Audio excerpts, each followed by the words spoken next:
Hello guys, here we are again. Welcome to Sunk Squid, to my forever Minecraft world. Here we are again with another episode. Episode 5 already. Jesus, time is flying by, guys. And you must be thinking, where is this guy? We've never seen this build. Nope, that's true. You haven't ever seen this build. This is something we're going to build today in this episode. Prepare, guys, this episode is full of things we did. It's true, guys, you haven't ever seen this. We're going to build this in this episode, but that's not the only thing we do this episode. We have so much done the last couple of weeks. We made some major improvements to our world. So next to building this major iron forge, we also did a lot of terraforming. We added the start of a little forest to our world. We added nature, we added life. So without further ado, guys, let's jump into today's episode and see what we all did. Let's go! It is day 523. And still our world gets dominated by all those ugly starter farms we have. If you look around, you see some chickens. We see the remains of what once was our villager breeder, but already broke like couple of times. We do have some villagers left below, but that's like the only one alive we got. And if you walk further, we see all those other ugly buildings, like our first villager trading hall, which is now dominated by zombie villagers. And here we got our sugarcane farm, which, well, it made a bit of paper for us, but way not enough to be able to trade a lot with the villagers. And then we got some old lava pool where we used to kill our iron golems for easy iron. We have some melons and pumpkins around, but if we walk around there, it is so ugly. Yeah, then we got our hole here where we enter our iron farm, our newest one, the newest addition to the world. And then here we got this ugly wall that we cut off to place the nether storage. This isn't connected yet, it doesn't have a path. When we walk back to our home base, well, we have to jump this mountain like a stupid mountain goat. Yeah, guys, this episode we got a lot to do. We're going to clean up our world. We're going to do some terraforming so we get like a bigger canvas to work on. And we're also going to make some nature, some atmospheric grounds for our world. Because a world doesn't only exist out of buildings. Without further ado, let's jump into a time lapse where we clear out some space so we can start working on the first forest of our world.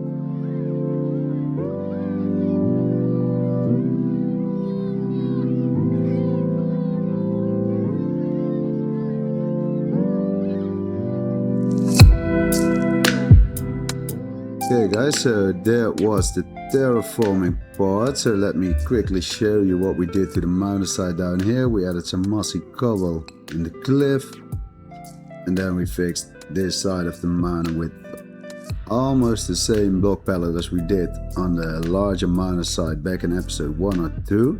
So it's all very homogeneously. So yeah, we added all kind of grayscales, a bit of wool, tuff, andesite. A lot of just regular stone, because, well, it's a stone mountainside, so why not? And then down here we left a small strip open, and that's where we're going to build our path. So in case we don't want to take the high road, the main road through our village, we can also walk next to this mountainside. And at the end of this pathway, we are going to add the first start of our forest area. So let me quickly prepare the first part of our forest, and then we'll start building some trees, guys.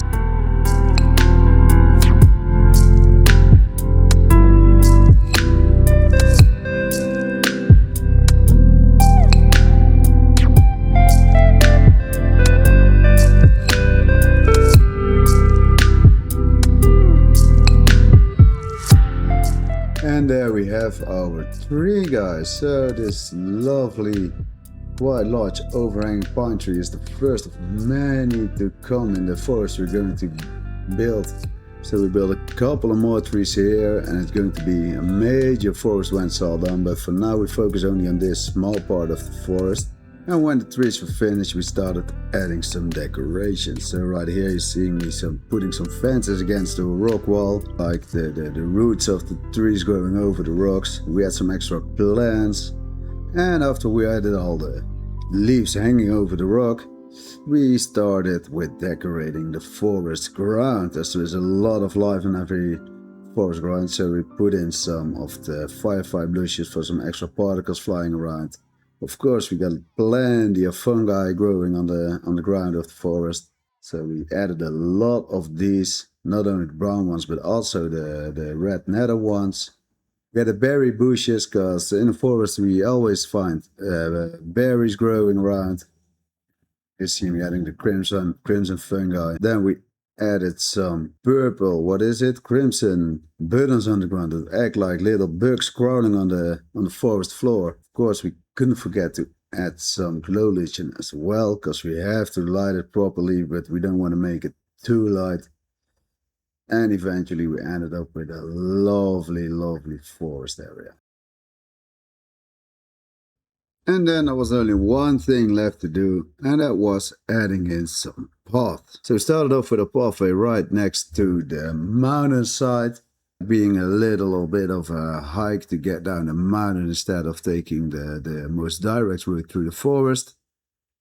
And I decided to completely change the way I make the paths in this part of the world.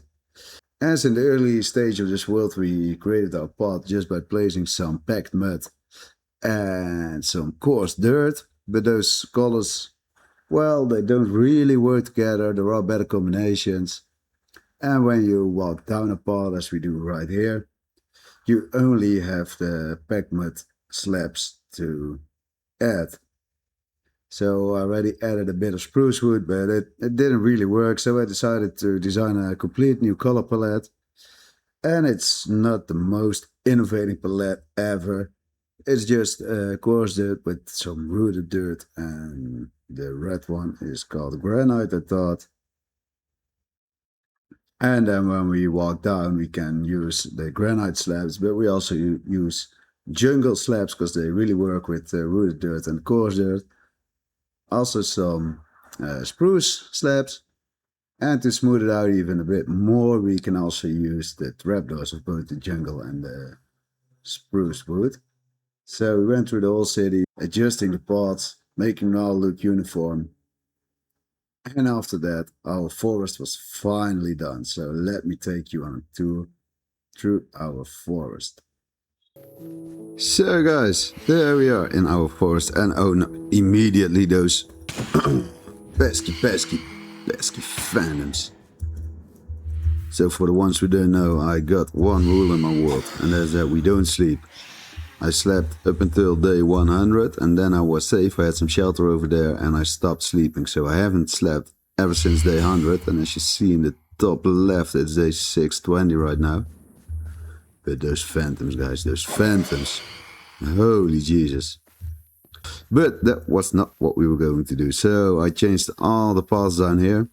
Let's see how smooth this is. Way better than we had before.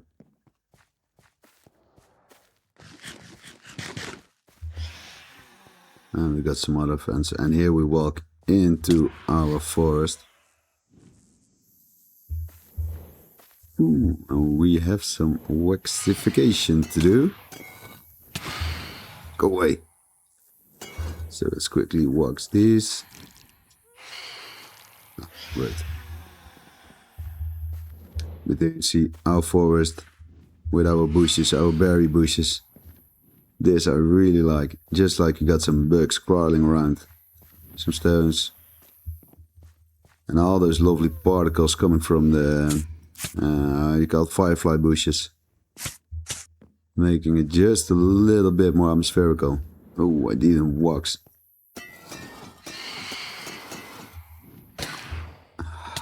These animals there. So I have to go for, I looked it up.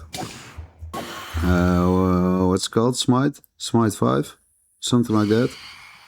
And then we can one-hit kill him.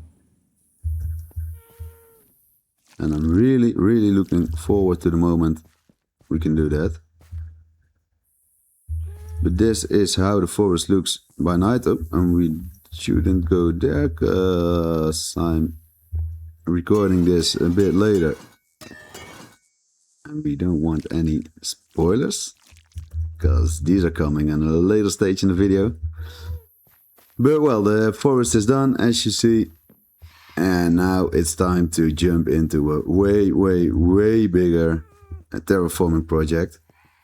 As we are going to cut away, say, about 80 to 90,000 blocks. Right down there. I can't show you right now because then I'm doing spoilers. But we jump into a time lapse and then you'll see me cutting them all down.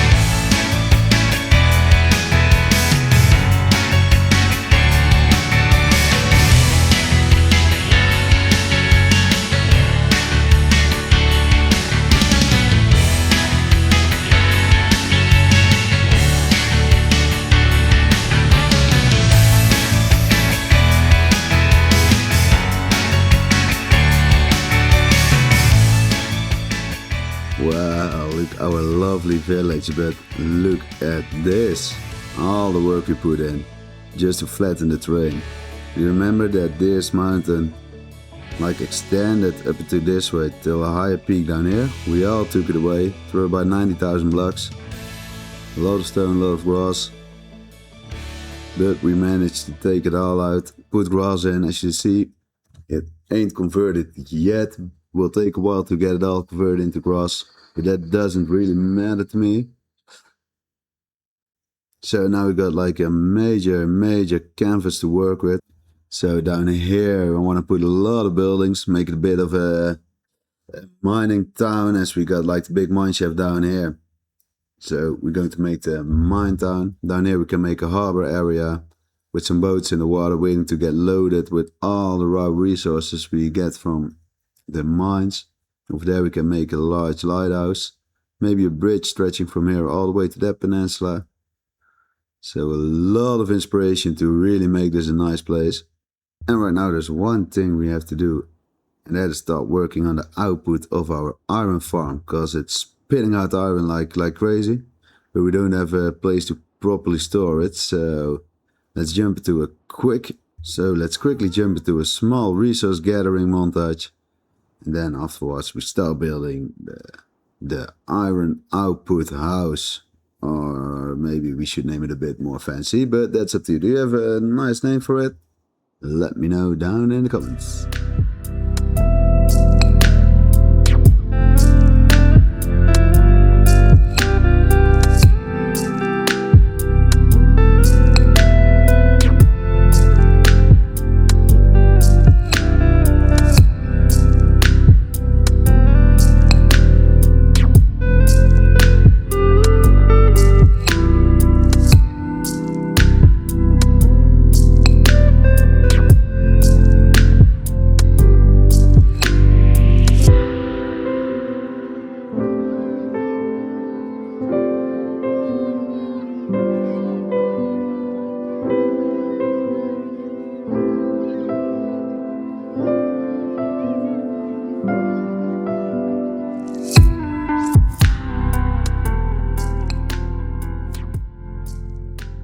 So, and that's enough time lapsing for today, guys. Let's continue by building our iron farm output. So the building we're going to make is a large forge where they smelt the iron ores into iron ingots.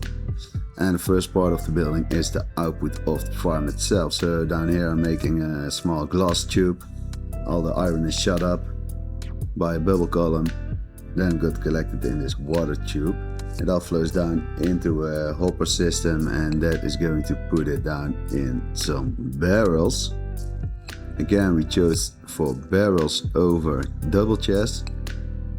So it's a bit limited in storage space compared to the double chests, but barrels just create way less lag, and that's why I tend to choose for barrels over double chests.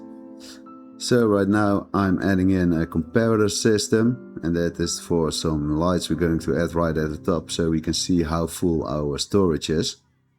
So basically we're filling up pots with items so they have a maximum output, and then we're going to compare that to the hoppers. So we got one hopper at 25%, one at 50%, and the last hopper being at 100%. And if the hopper is full, the output of the hopper is the same as the output of the clay pots. And then the redstone activates and the lights turn off. So the 100% light is turned on, we know it's time to turn off our iron farms. And by turning off the iron farm, we can reduce lag a little bit more in this world.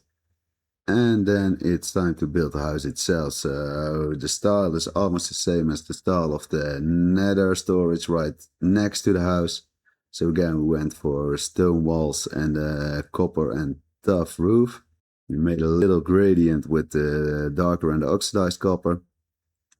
Then for a bit of differentiation, we went for a yellowish second floor. So we used the nether stone, some sand, some sandstone. And we made a little window by adding copper crates down in the middle. So we got a nice gradient made by 4 different blocks, nothing too much as it's only a small part. And then we started decorating the outside. So we used some copper rods, added some copper lanterns to it to illuminate the place a bit, added some iron bars so when people are standing outside they don't fall off. Then we made a little skylight into the roof as well, so we got some natural light flowing in from the top floor, and also to break up the big roof part. And then it was time to work on the forge area, so we made a major chimney where they smelt all the iron into ingots. And after the chimney was made, we started with the outside storage, because the workers have to store their recently found iron somewhere. So outside we got a big fenced-off area where they can store tons of iron ready to be processed into the ingots. As you see, we add the 3 variants of iron to make it look a bit interesting. At the end we're also going to add some ladders to it, so really get the realistic feel of people climbing up and like shoveling off all the iron ingots, of all the iron ores.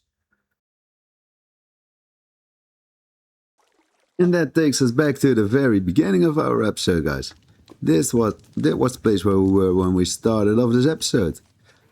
So you see, we got the iron store down here. And here we got 3 smelters. If we ever need to manually smelt some iron, we can do it down here.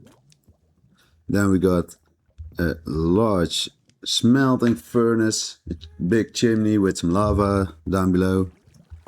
Below the lava I put some campfires, so we got those smoke particles. Down here we got some extra coal if they needed to spice up the lava a little bit, you know.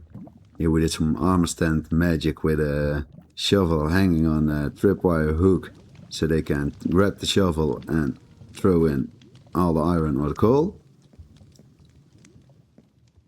Then we walk outside, we find ourselves a big cart ready to deliver some iron blocks that were made. As you see, they really differ in quality. We got some big shiny quality, but also some a bit worse quality.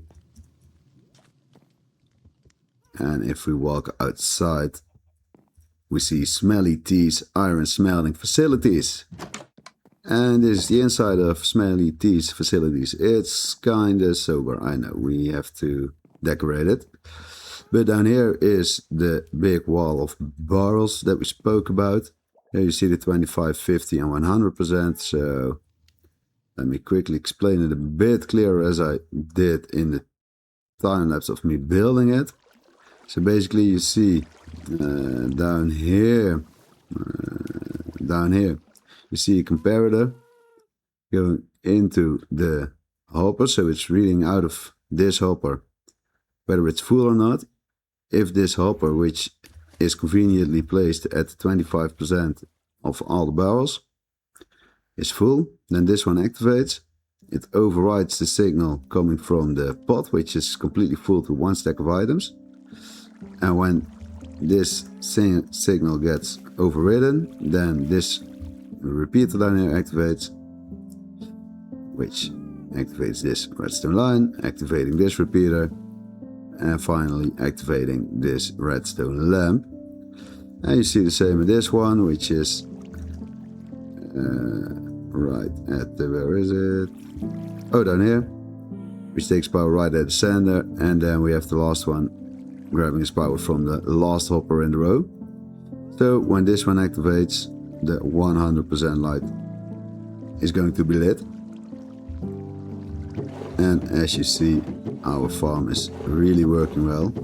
So we got a lot of iron ingots already. These ones we can take out and put in the chest down here. So we got some extra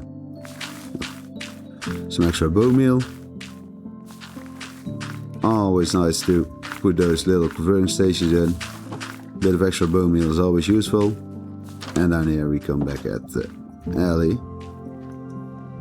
Let's get out. Because when we walk out, we made our main road. As I already told you, the palette is a bit darker than the road palette we use over there. So we've got a lot of deep slate, cobbled deep slate placed into different directions. Some blackstone, some mud, some blast furnaces, and a bit of our, how's it called? Come on. Basalt, of course. A bit of our basalt. Now let me quickly get up. Basalt. Then we made us light poles. These are all activated by a daylight sensor right at the top. So when it gets dark outside, the lights turn on, providing us slightly enough light to prevent mob spawning. We have to put some glow lichen somewhere. Do I have it in my inventory by any chance? No, I don't. Maybe it's still down here.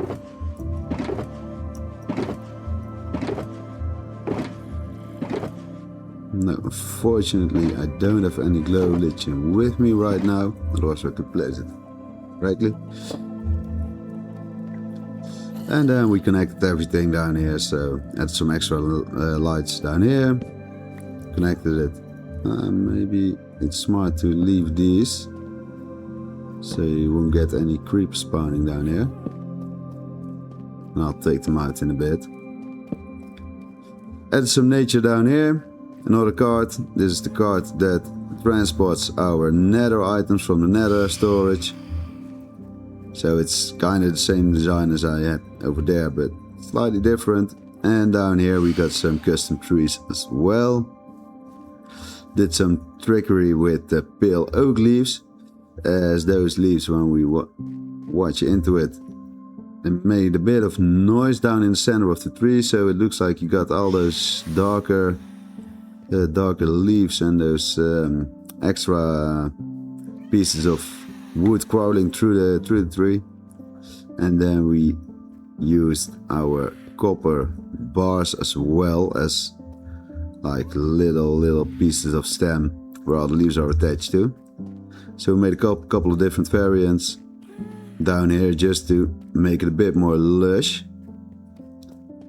And right here we walk straight into the forest where we started the episode with. So as you see, we did a lot of work for this episode. A lot has been done and we're really improving our area down here. So I'm really happy with the result. And here also, nice little tree, some foliage. And it's really starting to look nice. And look at this, guys. It's really starting to look like a village, a mining village. Really still, I keep loving this crane we made down here. And then those lovely buildings. I really like it.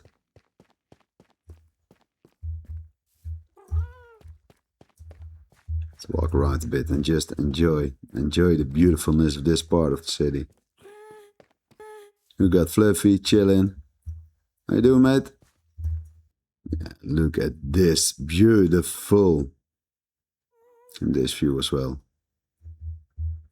With the big mill right over there. And when we turn the light on, it also looks fantastic. Beautiful. A lovely forest area, which we're going to expand all the way down there.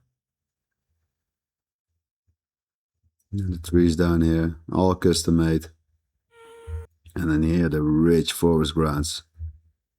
Lots of vegetation growing, and that is going to expand all the way into there, eventually.